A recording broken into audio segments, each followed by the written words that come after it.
این چند تا موردی که براتون گذاشتم و با دقت نگاه کنین.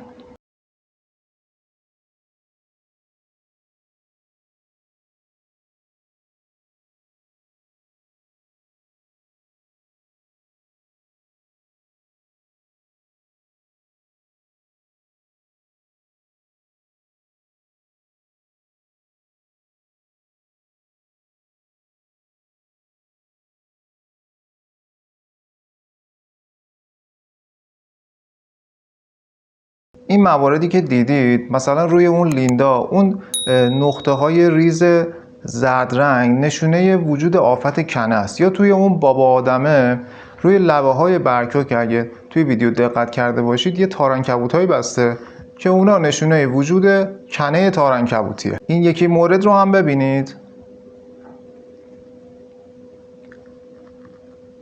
خیلی از دوستان فکر میکنن که وقتی سانسوریا همچین مشکلی پیدا کرده قارچ گرفته و شروع میکنن به گیاه فقط قارچ کش دادن و گیاه درمان نمیشه و کاملا از بین میره.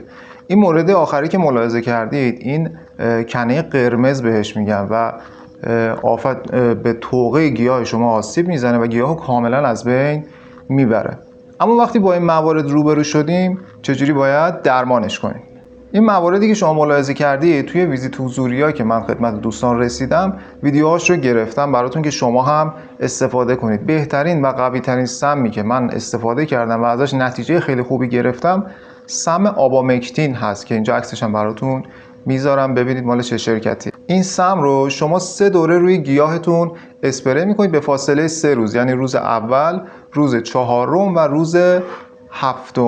اگر بعدها باز این مشکل رو داشت دوباره این دوره درمانی رو انجام میدید ولی معمولا از بین میبره. البته اینم بگم نباید بذارید که این آفت خیلی شدید بشه و گیاهتون رو کامل در بر بگیره، چون خیلی از موارد بیماری ها وقتی شدید میشه دیگه واقعا قابل درمان نیستن و نمیشه براشون کاری کرد.